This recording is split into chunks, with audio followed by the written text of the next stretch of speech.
that a little bit later on. But let's start with this. Let's start with this comment first. This is from 2020 onwards.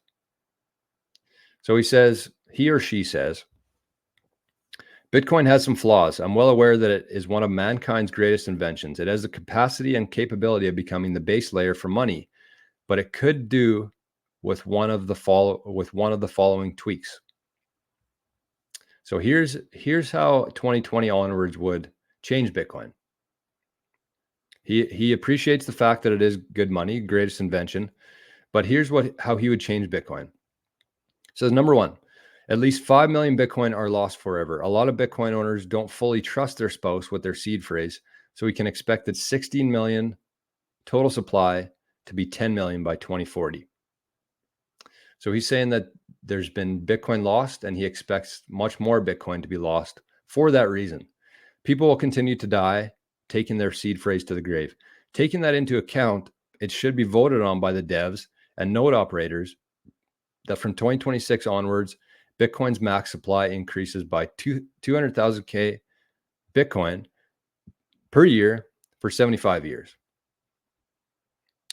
So that's a legit point. He's saying that, there's lots of Bitcoin that's already lost. Most people are well aware of that. I don't think that that's priced into Bitcoin, honestly, but Bitcoiners know that. And he says that more and more people will continue to lose their Bitcoin through death or through stubbornness to set up their inheritance planning with their family. And I absolutely agree with that as well.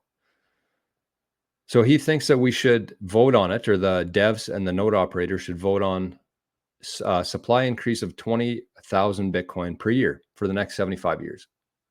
So that's number one. And then also he says, number two is very few people will use it for anything other than store of value, which defeats the purpose. Half defeats the purpose. So let's touch on, I think that what I'm going to say to that, my response is kind of falls under the same thing. So what I would say with that comment is that those are very valid points.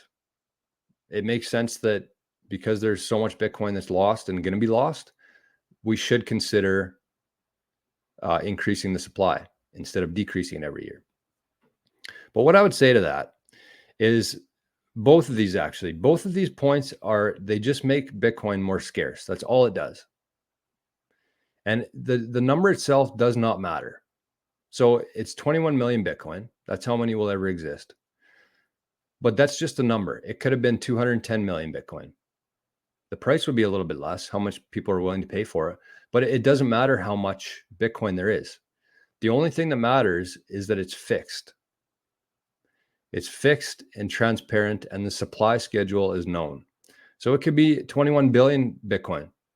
It doesn't matter, because as people continue to lose Bitcoin and people continue to use it for a store of value instead of for actual currency, it's going to become more scarce.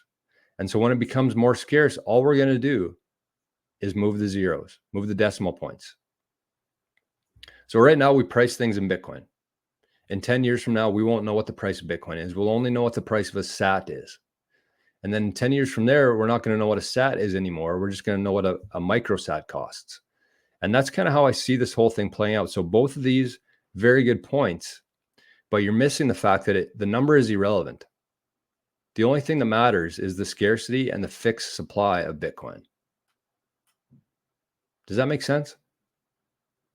And so over time, even if the supply actually continues to shrink, people lose it, people lock it up forever, the actual circulating supply of Bitcoin shrinks. All that's going to do is make the actual Bitcoin more valuable. And we're just going to keep moving the decimal points for it to make sense to us as humans. That's all we're going to do. It's all just numbers. So the actual max supply itself does not matter. The fact that it's fixed matters.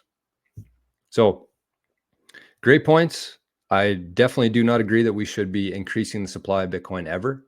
I think that it'll defeat the whole purpose of it. I think that if we ever voted in a supply increase, that would change the whole dynamic of Bitcoin. And the beauty of it is that it has been unchanged. We've added a couple things, some soft forks along the way, just improving it. But if you actually go and change the supply schedule, we're basically going to be Ethereum at that point.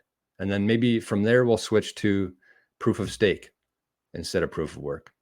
So great points. I do not agree with either of those. We should not be increasing the supply of Bitcoin. Defeats the purpose of it.